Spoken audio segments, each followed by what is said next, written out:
We are taught from childhood to fear the monster. We look for the villain, the shouter, the bully, the one with the angry face and the clenched fist. But in the real world, the most dangerous people don't look like monsters, they look like saints. They are the helpful colleague who accidentally forgets to CC you on the email.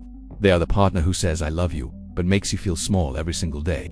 They are the wolf in sheep's clothing. Psychology calls this covert aggression. It is a strategy of domination that works because it is invisible. While the overt aggressor attacks you with a knife, the covert aggressor attacks you with a smile.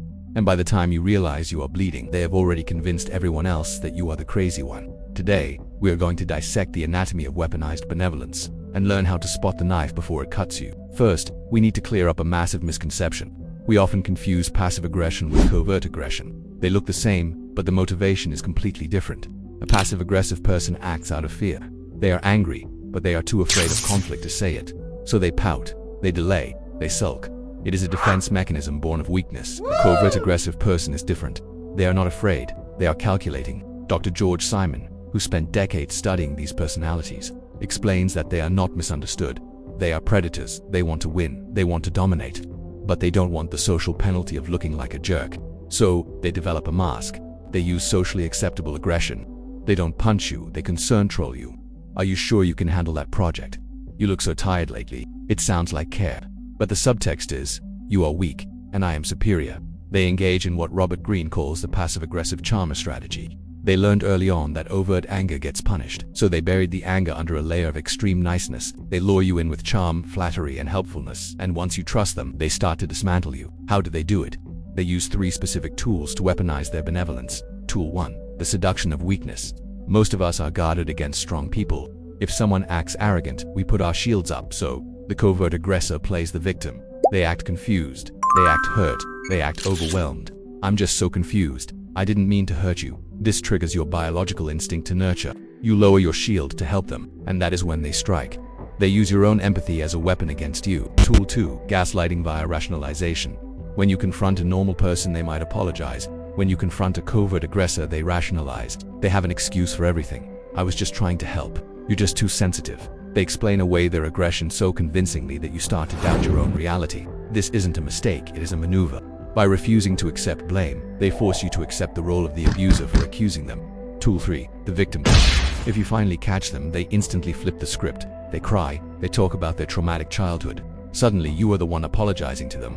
This is called DAVO, deny, attack, and reverse victim and offender. Why are they so good at this? Is it natural? Actually, it takes a lot of brain power. Neuroscientist Robert Sapolsky explains that the frontal cortex, the executive center of the brain, is heavily involved in lying.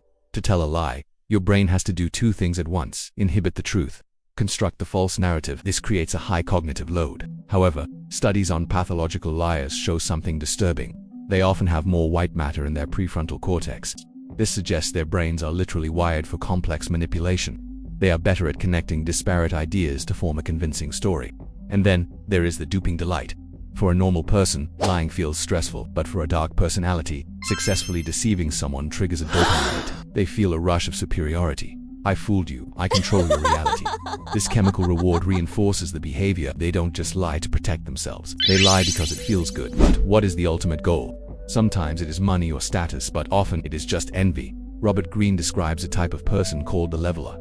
This is a person who cannot stand excellence in others. When they see you succeeding, it triggers a pain center in their brain. It feels like an injustice. So, they take it upon themselves to level you, to bring you down, but they can't do it openly, or they look jealous, so they use weaponized benevolence. They give you bad advice for your own good. They delay your project to ensure quality. They trip you and then rush over to help you up so they can look like the hero. This links to the dark tetrad. We know the dark triad: narcissism, Machiavellianism, psychopathy. The 4th trait is sadism. Research shows that everyday sadists derive pleasure from inflicting low-level suffering, not torture, just frustration, confusion, self-doubt. Seeing you struggle gives them a sense of power. So, how do you fight a ghost? How do you fight someone who hides behind a shield of niceness? You cannot fight them with logic. They will out-talk you. You cannot fight them with emotion. They will gaslight you. You have to use the Grant strategy, named after the way General Grant fought the Civil War. Cold, hard reality. Rule 1. Judge by outcomes, not intentions. Stop listening to what they say. I didn't mean to. I was trying to help. Ignore it. Look at the outcome. Did their action hurt you? Did it sabotage you? Did it make you look bad? If the outcome is consistently bad, the intention is irrelevant. The pattern is the truth. Rule 2. Observe the microaggressions. Watch their face when you get good news. A friend smiles instantly. A covert aggressor has a leakage. A split second of tension or a glare before the fake smile is plastered on. Trust your gut. If you feel drained after talking to them, your body is detecting a threat that your conscious mind missed. Rule 3. Strategic distance. You cannot fix them. You cannot love them into being better. This is a personality structure, often hardened by biology. The only winning move is to disengage. Become gray rock. Boring, unemotional, unresponsive. Deny them the duping delight when they realize they can't control you. They will move on to an easier victim. The world is full of wolves, but the most dangerous ones don't howl. They smile. They say, "I'm only trying to help." Don't listen to the words. Watch the teeth. Subscribe for more intellectual darkness. Stay awake.